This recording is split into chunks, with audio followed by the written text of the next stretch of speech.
y bebiereis esta copa, la muerte del Señor anunciáis. ¿Hasta qué? ¿Hasta qué? Hasta que Él venga.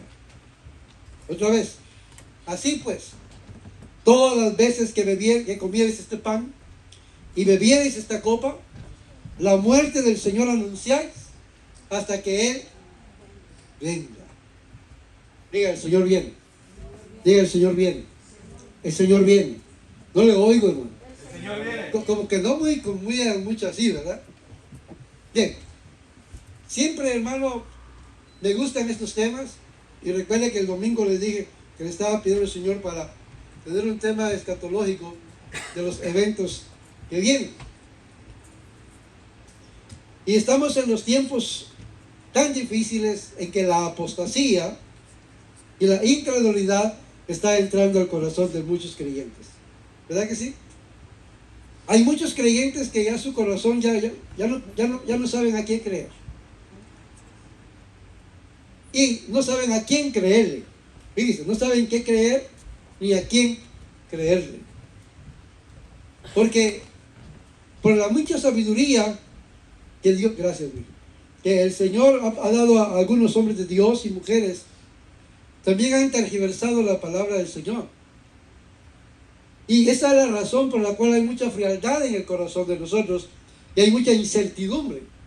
Por eso es de que tenemos en poco el congregarnos, tenemos en poco en buscar la presencia del Señor, porque no hemos sido impactados por lo que Dios tiene preparado para nosotros.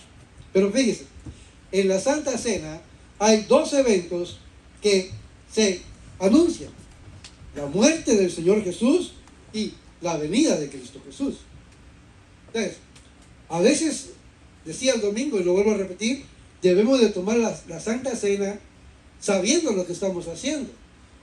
Por eso es que en muchas congregaciones, escuchen bien lo que les voy a decir, en muchos ministerios no permiten que personas que recién hayan aceptado al Señor tomen la Santa Cena hasta que no hayan sido adoctrinados. Y hay muchas personas que vienen y toman la Santa Cena porque otro le dice que la tome, y eso no es así.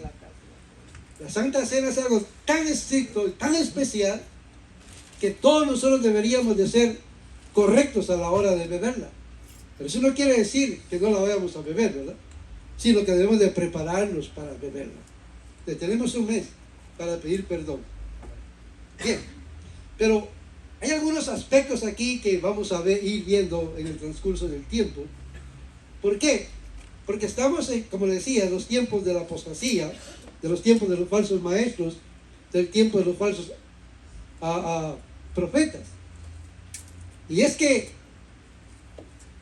hay muchas personas que creen y piensan que el ministerio profético que hoy existe, hoy en día, es el mismo ministerio profético del Antiguo Testamento, y estamos equivocados.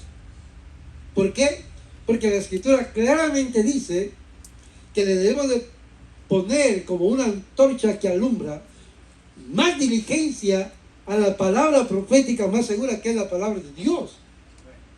Por eso de ahí, hermano, que si usted quiere saber algo, número uno, debe de buscar la presencia de Dios, la llenura del Espíritu Santo, la guianza del Espíritu Santo, para que le enseñe a usted las cosas que han de acontecer. ¿Por qué? Porque muchas personas, muchos creyentes se están dejando llevar, que a mí Dios me reveló, y que a mí un ángel me dijo esto, que el ángel vino. No, los ángeles no le van a revelar nada. Es completamente antibíblico que diga que los ángeles le van a revelar algo. No. Ya está dicho esto. Ahora bien, en el antiguo pacto, cuando los profetas daban la profecía, era porque nosotros no la teníamos completa. Ahora ya está completa.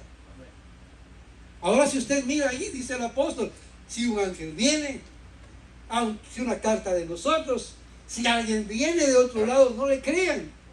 Pero hay mucha gente que, dice, un ángel vino y me dio la revelación cuando va a ser la venida del Señor. Y eso es el problema. Escuche bien lo que le voy a decir. Estamos viviendo tiempos muy difíciles. Por ejemplo, hoy, estando en el trabajo, dos muchachos me dijeron, mira, aquí hay una noticia, yo no sé si es falsa o verdadera, pero quiero que la veas. Y entonces hay una ley que están proponiendo, escuchen bien, aquí en Estados Unidos, y si Estados Unidos lo aprueba, pues lo va a aprobar los demás países. Hay una ley que están proponiendo que ya no se predique ni se hable en el nombre de Jesucristo. Escuchen bien.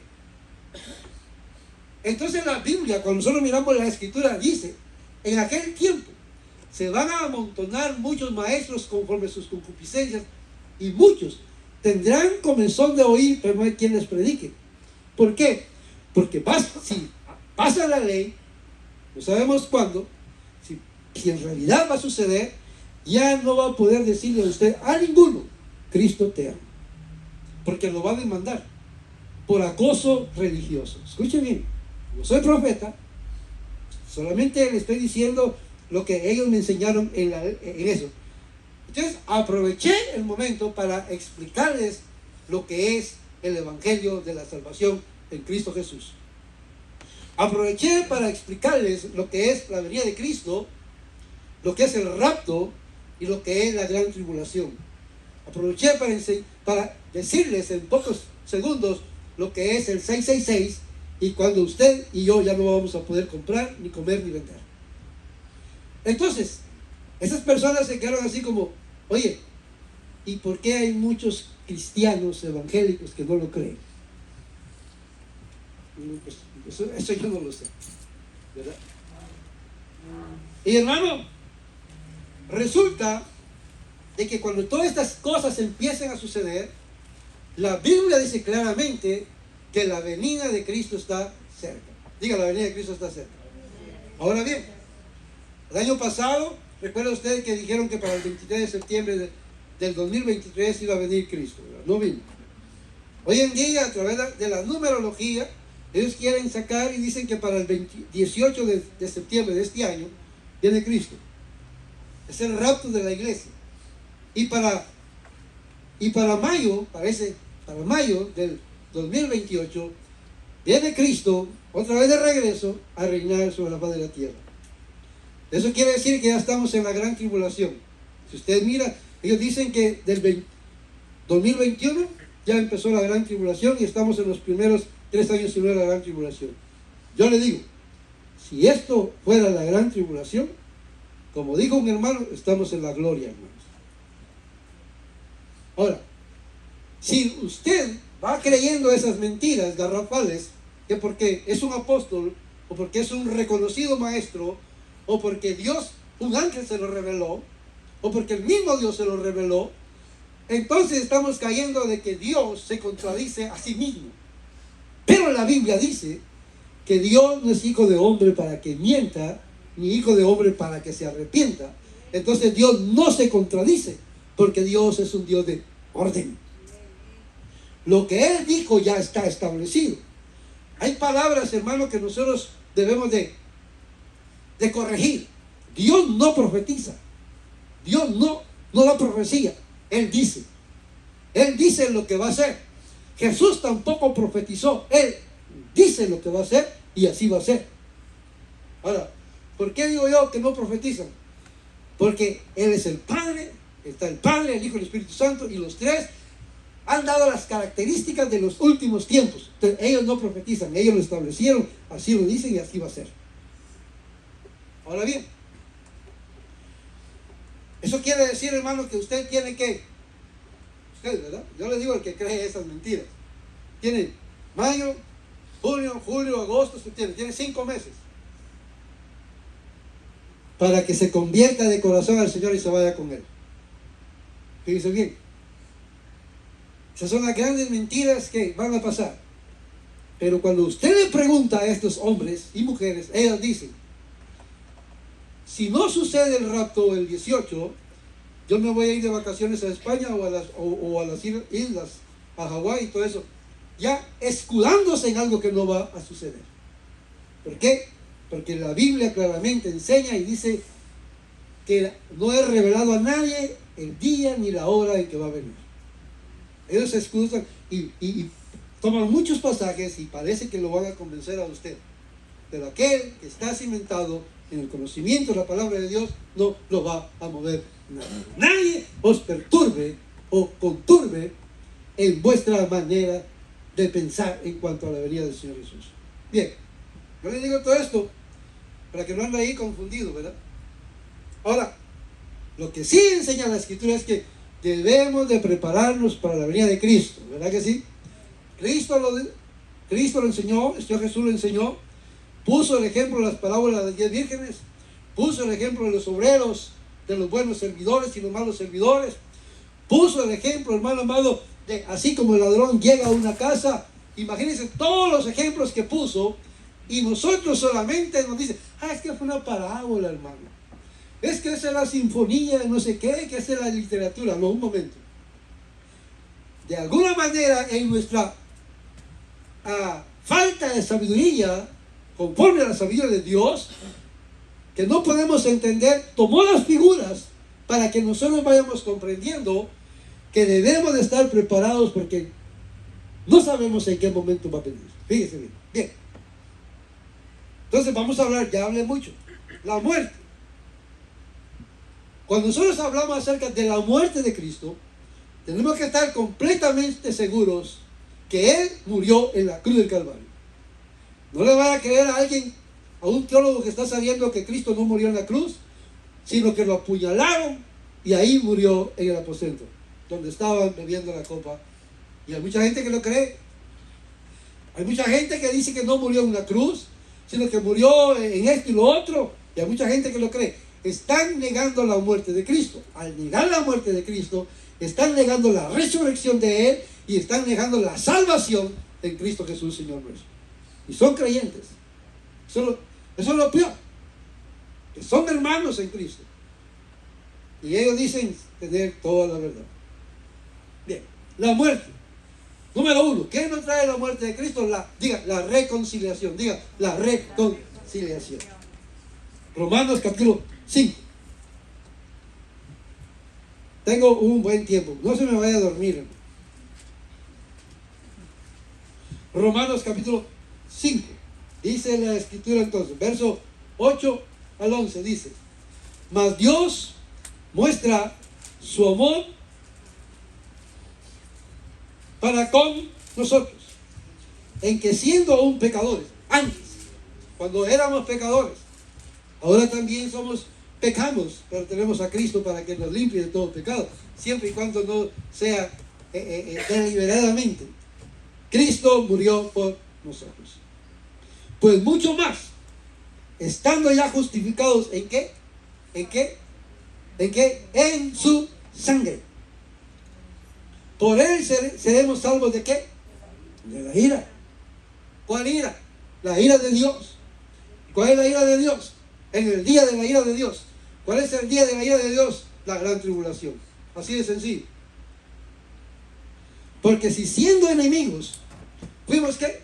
Reconciliados con Dios por la muerte de su Hijo, mucho más, estando reconciliados, seremos salvos. ¿Por qué? ¿Por qué? ¿Por qué? ¿Por qué? Por su vida. ¿Usted quiere? Esto enseña, hermano, que Cristo no está muerto. Él está vivo. Por la muerte de Él somos salvos. ¿Verdad? Somos justificados. Fuimos reconciliados con Dios y la sangre de Cristo nos limpia de todo pecado. Pero por la vida de Él vamos a ser salvos de la ira de Dios sobre la faz de la tierra. Ahora, hay muchos que no lo creen, ¿verdad? Hay muchos que dicen, no, no es así. Yo les voy a mostrar por la Biblia que la iglesia va a pasar por la gran tribulación. Es asunto suyo. La gente ya está perdiendo la fe. La gente ya, y dentro de las iglesias dice, yo me voy a preparar con comida, con bebida, con todo esto y lo otro, porque como vamos a pasar la gran tribulación. Bueno, la Biblia dice que sin fe es imposible agradar a Dios. ¿Verdad que sí? Yo le dije al otro día, esta es cuestión de fe. Creer lo que la Biblia enseña y lo que el Señor dice. No lo que alguien diga, sino lo que la Escritura dice. Bien, Colosenses capítulo 1. Dice que hoy, mira, iba a usar la pizarra, pero ya viene tarde. Le dije Colosenses capítulo 1, ¿verdad? ¿Tiene? Versículo 18 al 23 dice: Él y Él es la cabeza del cuerpo, que es ¿quién? La iglesia. El que es Él, que es el principio, el primogénito entre los muertos, ¿se da cuenta? Para que en todo tenga la preeminencia. Dice el primogénito ¿de qué? De entre los muertos. ¿Por qué la escritura dice que Él es el primogénito entre los muertos? Usted va a decir, hermano, Lázaro resucitó, ¿verdad que sí? El hijo de la viuda de Naín que iba en el féretro también resucitó. Y a muchos resucitó el Señor, y a muchos resucitó también el apóstol Pedro, por la predicación de la palabra del Señor. Pero todos ellos volvieron a morir. Todos. Pero Cristo murió una sola vez y resucitó. Por eso se llama las primicias. Y vive para siempre. Bendito sea su nombre. ¿Está conmigo? ¿Está conmigo? Por cuanto agradó al Padre que en Él habitase toda plenitud. Verso 19. Y por medio de Él reconciliar consigo todas las cosas. Escuchen bien. Así las que están en la tierra como las que están en los cielos, haciendo la paz mediante la sangre ¿de qué? De su cruz. Ahora bien, cuando habla de la sangre de su cruz, no está hablando del madero, sino que está hablando de Él, de la sangre que Él derramó en la cruz del Calvario.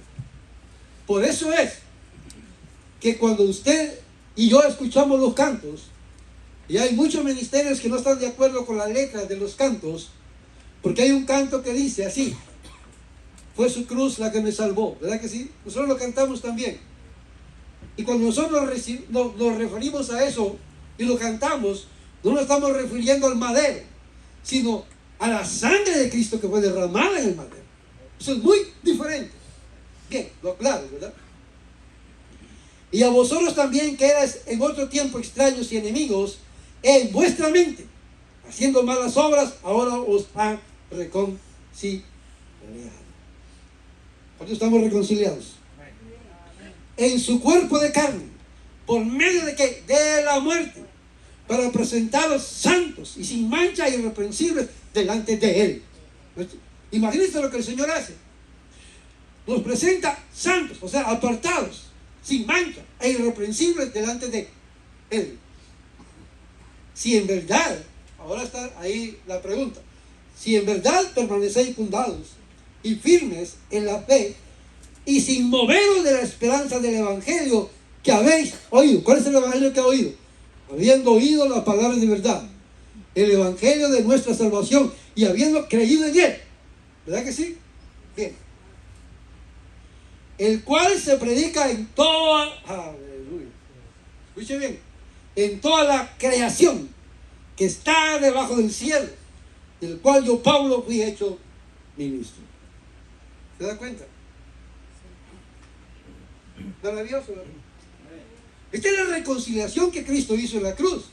Por eso es que cuando usted bebe la Santa Cena, está dando testimonio de lo que Cristo ha hecho en su vida.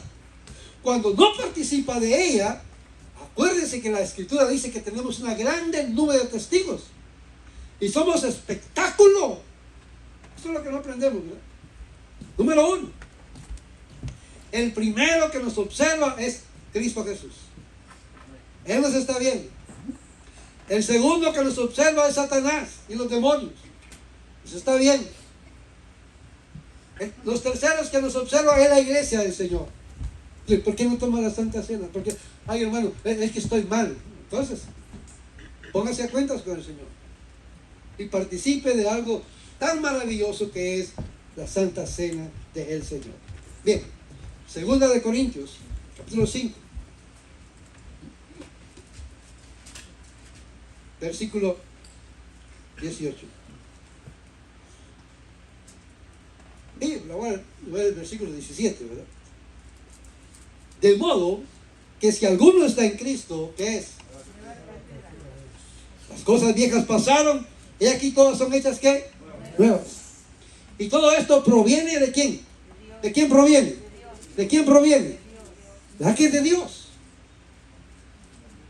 quien nos reconcilió consigo mismo por medio de Cristo y nos dio el ministerio de la reconciliación. Que Dios estaba en Cristo reconciliando consigo al mundo, no tomándoles en cuenta a los hombres sus pecados, y nos encargó a nosotros la palabra ¿de qué? De la reconciliación. Ahora, es maravilloso, ¿verdad? ¿Qué es reconciliación? ¿Qué es reconciliación? Número 1, escuchen por favor: anular, cancelar. Recuerden que Jesús dijo: Padre, en tus manos encomiendo mi espíritu, ¿verdad que sí? Bien. Y ahí están las palabras que él dice: apaciguar, expiar, declarar limpio. Esa es la palabra reconciliación. Miren todo lo que es: anular, cancelar, apaciguar, expiar, declarar limpio. Todo eso lo hizo Cristo en la cruz del Calvario por usted y por mí. De ahí que nos juzguen, eso es muy diferente. Efesios capítulo 2.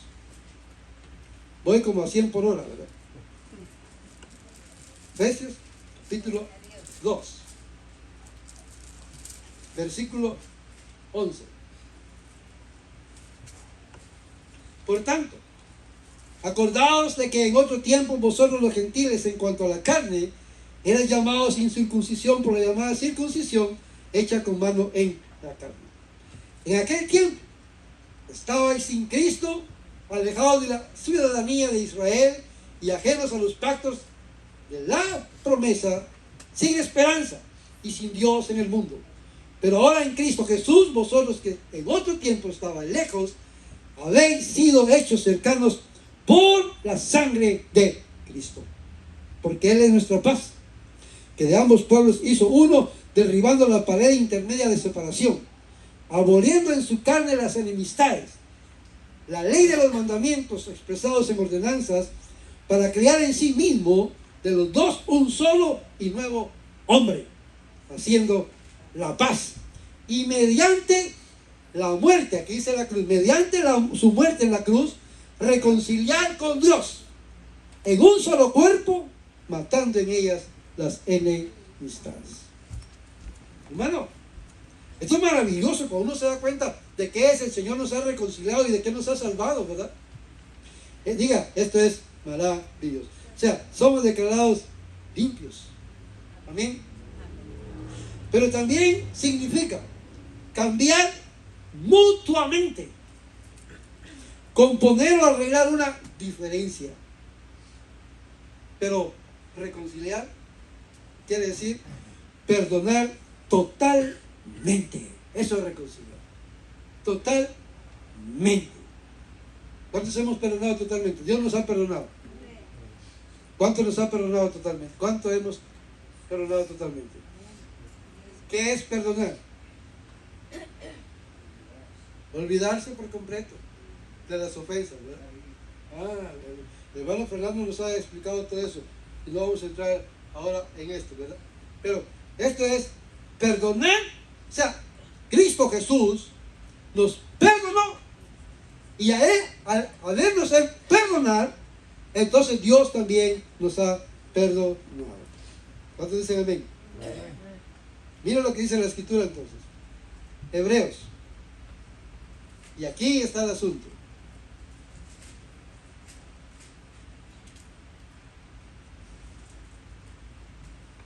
Mira lo que dice Hebreos 9, versículo 11 al 15. Pero estando ya presente Cristo, está hablando de los sacrificios, sumo sacerdote de los bienes venideros, por el más amplio y más perfecto tabernáculo, o sea, por su cuerpo, no hecho de manos, es decir, no de esta creación, y no por sangre de machos cabríos ni de becerros, sino por su propia sangre, entró una vez para siempre en el lugar santísimo, habiendo obtenido eterna redención. Porque si la sangre de los toros y de los machos cabrillos y las cenizas de la becerra rociadas a los inmundos santifican para la purificación de la carne, cuánto más la sangre de Cristo, el cual mediante el Espíritu eterno se ofreció a mismo sin mancha a Dios, limpiará vuestras conciencias de obras muertas para que sirváis al Dios vivo. Así que, por eso, es mediador de un nuevo pacto, para que interviniendo muerte para la remisión de las transgresiones que habían bajo el primer pacto, los llamados reciban la promesa de qué, de la herencia eterna. Mire todo lo que el Señor hizo. ¿Cuántos se gozan por eso? Hay cantos maravillosos, hermano. Por su sangre sano soy. ¿Lo tenemos de creer? Bien, ahora fíjese bien. Versículo 23. Fue pues necesario que las figuras de las cosas celestiales fuesen purificadas así. Pero las cosas celestiales mismas son mejores sacrificios que estos, porque no entró Cristo en el santuario hecho de mano, figura del verdadero, sino ¿dónde? En el cielo mismo, para presentarse ahora por nosotros ante ¿qué? Dios, y no para ofrecerse muchas veces como entra el sumo sacerdote en el lugar santísimo cada año con sangre ajena. Verso 28.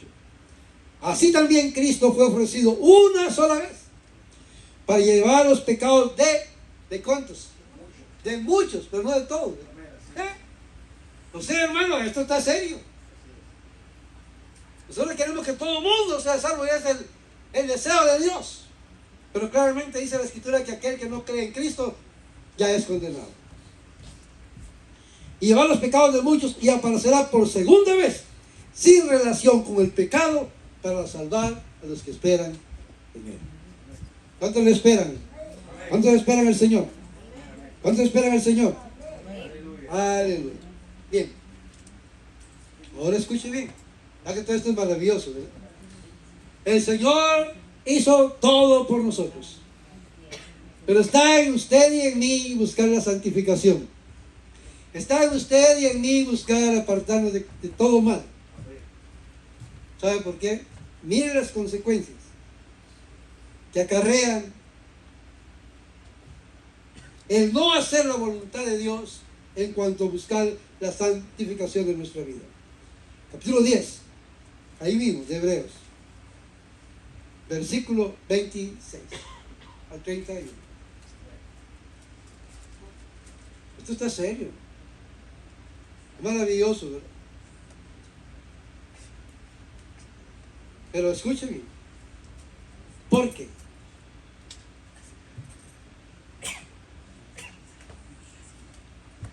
Si pecáramos, ¿qué dice ahí? Voluntariamente, después de haber recibido el conocimiento de qué, el conocimiento de qué, ya no queda más sacrificio. ¿Por qué?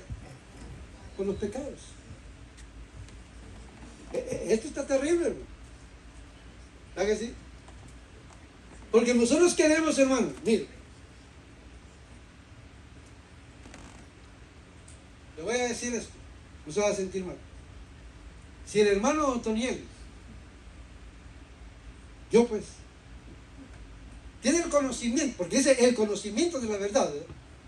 Si el hermano Otoniel tiene el conocimiento que los adúlteros no heredarán el reino de los cielos, escuche bien, eso es con conocimiento, porque ya lo sé, ya entiendo eso.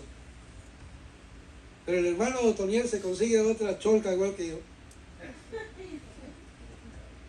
Y entonces participo del adulterio a escondidas de toda la congregación. Para todos soy santo, pero delante de Dios estoy apartado. Porque lo estoy haciendo en el conocimiento. Entonces viene un hermano y dice, oremos por el hermano Otoniel para que se arrepienta. Tiene el conocimiento. ¿Se da cuenta?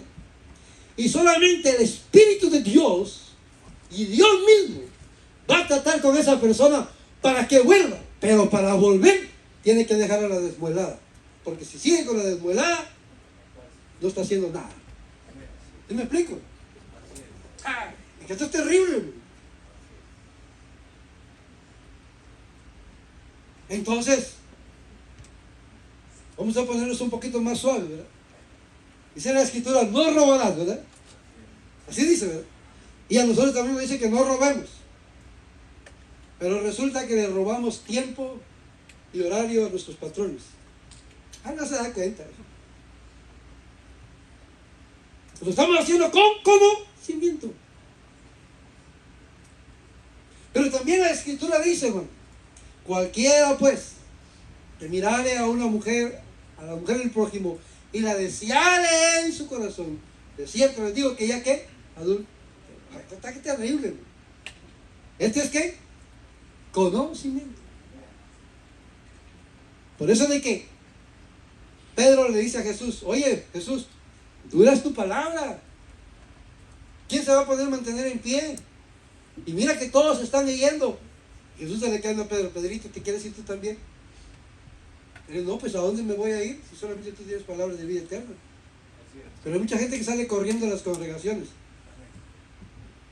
¿Y sabe qué? Se van con odio, se van con amargura, se van con dolor, con tristeza, se van con insultos. Y luego llegan a otra congregación, hermano, bienvenido. Y hermano, ¿en qué sirve usted? Yo soy músico. Pase, hermano, bienvenido. Por favor. Yo se lo puedo decir por testimonio. Mire, en mi vida he recibido dos traiciones. Dos traiciones. Que duelen hasta los tuétanos de los huesos. Hermano Fernando estaba enseñando el otro día, ¿quién ha sido traicionado? Yo le levanté la mano. Y en la última traición yo dije estas palabras. El día que yo encuentro a este varón, donde lo hay, vas a ver quién es Guzmán. Vas a ver quién es él. Vas a ver cómo fue entrenado para esto, para lo otro y lo otro. Y lo tenía en mi corazón. Y me sentaba en la iglesia. Sentando las manos. Un día antes, un día domingo, llegó nuestra hermana Olga. Hace poco. Usted no va a creer que hace 10, 20 años, 50 años, ¿no? Y ella empezó a predicar y de repente el Espíritu de Dios, yo sentí que el Espíritu de Dios la tomó y dijo, porque así dice el Señor. Si no perdonáis las ofensas de vuestros hermanos, tampoco yo os perdonaré vuestras ofensas. Y yo dije, bueno. En el fútbol es que está aquí cerca, ahí. El fútbol es que está aquí en la Partinia. Iba yo ese día, lunes, escuché bien, y vi que venía el varón. Y yo se lo había mandado a decir. Ya le había dicho. Y cuando aquel varón venía y me vio, yo iba de frente y él venía así de frente y se puso pálido y pálido. Yo metí la mano a la bolsa. Pero cuando iba enfrente de él, el Espíritu del Señor me dijo, cuídate de no hacerle daño. Cuando llegué lo abracé y le dije, perdóname. Perdóname porque yo sentí en mi corazón hacerte mucho daño. Así que quiero que me perdones. Y lloramos los dos. Y le pedí perdón y él me dijo, tú no tienes nada que pedir perdón, soy yo quien tengo que hacerlo. Y hasta el día de hoy, mire, el Señor me quitó eso. Entonces me declaré libre. Me declaré libre de esa opresión que tenía. ¿Usted se imagina si yo me hubiera muerto con ese odio en mi corazón? ¿Qué hubiera pasado si hubiera tenido un accidente en el trabajo o un accidente vehicular y me hubiera ido al infierno? ¿Se da cuenta? Se lo digo por testimonio. Para que usted comprenda que las cosas que enseñamos es porque las hemos vivido ya. Y hemos pasado por situaciones bien difíciles. Pero hasta aquí Dios nos ha ayudado. Amén. Recuerdo que en este parqueo estábamos ahí. Un varón del Señor me dijo, así te dice el Señor. Recuerda donde has caído y arrepiéntete y haz las primeras obras que hacías antes. Ese día yo me fui llorando a la casa y le pedí perdón al Señor, me tiré debajo de la cama, lloraba como un niño. Le dije, si tú quieres que yo te sirva, entonces cambia mi corazón. cambia mi mente, pon con ello mis ojos. Y el Señor empezó a tratar con mi vida. Entonces usted me dirá, hermano, entonces con razón ahora ya da buenos ejemplos, porque ya no puede, ya da buenos consejos, porque no puede dar malos ejemplos. Se lo estoy diciendo ahora, porque el Señor de mí tuvo misericordia y me guardó. Y el Señor tenga misericordia de usted si está haciendo algo mal. Vuélvase al Señor, ya no lo haga. Sírvale al Señor. ¿Por qué? Porque sigue aquí diciendo. Escuche bien, léalo ahí. Si ya lo leyó, mejor.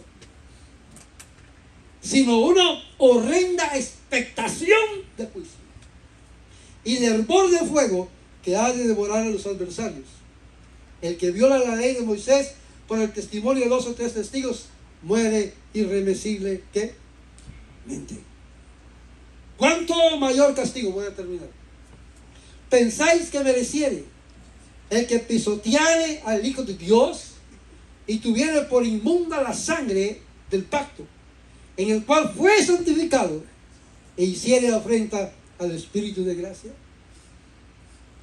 Pues conocemos a aquel que dijo, mía es la venganza, yo daré el pago, dice el Señor. Y otra vez, el Señor juzgará a su pueblo. Horrenda cosa es caer en manos del Dios vivo. ¿Se da cuenta, no? Todo es maravilloso, ¿verdad? Pero cuando entramos a las consecuencias de pecar voluntariamente, cuando entramos a las consecuencias de hacer, hermano, lo malo y estando dentro de las iglesias, es terrible, ¿no? Es terrible. Ahora bien, la palabra se enseña para que seamos mejores creyentes. ¿Está de acuerdo conmigo? La palabra se enseña no para juzgar a nadie, sino para que todos procedamos al arrepentimiento. Para eso se enseña.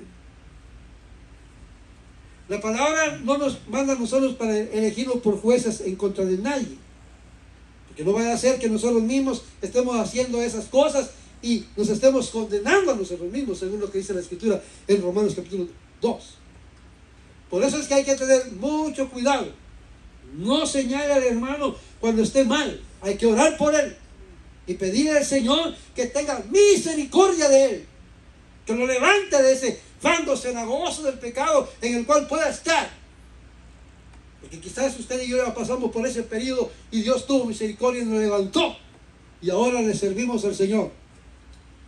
No muy orgullosos de la vida pasada, pero sí creyendo de que Dios tiene misericordia de nosotros. ¿Cuántos dicen amén? Está terrible, ¿verdad? Así es, hermano, de que hay una promesa. Verso 35, con esto termino.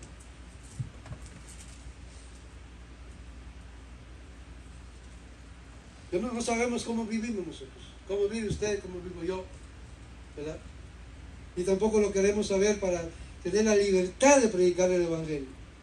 Usted se da cuenta que aprendí en los últimos años, últimos 10 años, 12 años he aprendido a no saber nada de la vida de los hermanos, para tener completamente la libertad de predicar el Evangelio, ¿verdad?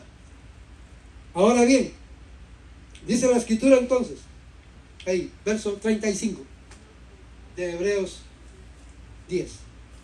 No perdáis, pues, vuestra confianza, que tiene grande galardón, porque os es necesaria la paciencia, para que habiendo hecho la voluntad de Dios, obtengáis la promesa. Porque aún un poquito, mire cuántos años hace que escribieron Hebreos, y han pasado más de 1950 años, casi 1970 años, y aquí dice un poquito, y el que ha de venir vendrá, y no tardará, mas el justo vivirá por fe. Y si retrocediere el justo, no agradará mi alma. Diga ahora y lea conmigo, por favor. ¿Lo tienen? Verso 39. Diga, pero nosotros, dígalo, pero nosotros no somos de los que retroceden para perdición, sino de los que tienen fe para preservación de ¿qué? Pero nosotros, seguridad, confianza, ¿verdad? Que ahora estamos caminando en la voluntad de Dios. Hermano amado, Si por alguna razón, motivo, usted ha tenido el deseo de abandonar los caminos del Señor, no lo haga. No es aconsejable. Mejor pongámonos a cuentas con el Señor. Y aunque estemos tumbo tras tumbo, aunque vayamos un poco ahí, como dicen allá en El Salvador, patojeando, ¿verdad? Y en el vocabulario chapín pues no se dice así, ¿verdad? Sino renqueando, cojeando, ¿verdad? Tenemos que mantenernos, porque la esperanza nuestra es la vida eterna. Póngase de pie. Usted y yo somos los que decidimos cuál es el estilo de vida que queremos llevar. Por favor, le pido en el nombre del Señor, no ponga la mirada en nosotros, no ponga la mirada en los hombres, no ponga la mirada en nadie más, ponga la mirada en Cristo Jesús, que está sentado a la diestra de Dios Padre y que Él pronto viene. Bendito Dios y Padre que estás en el cielo. Ayúdanos, Señor. Estamos en una lucha continua, una lucha espiritual a muerte, Señor. Pero te suplicamos en el nombre poderoso de Jesús, que tu misericordia y tu amor vaya siendo con nosotros, Padre. Que podamos nosotros, Señor, sentir en nuestro corazón el perdón para nuestros almas y para nuestros pecados sean borrados por la sangre de Cristo Jesús. Señor, ayúdanos para caminar en la verdad. Ayúdanos, Señor, para apartarnos cada día más y más de aquello que nos asedia y del peso que llevamos encima, Señor. Y ayúdanos para ser mejores creyentes, mejores hermanos, mejores siervos, mejores siervas, mejores músicos, mejores cantantes, Señor, mejores predicadores, mejores servidores para la gloria de tu nombre. Señor, gracias. Bendice a mis hermanos, llévalos en paz y bendición a sus hogares, Padre. Y que tu palabra quede en sus corazones y que dé fruto al 100 por 1, Padre. En el nombre poderoso y maravilloso de Jesús. Amén y amén.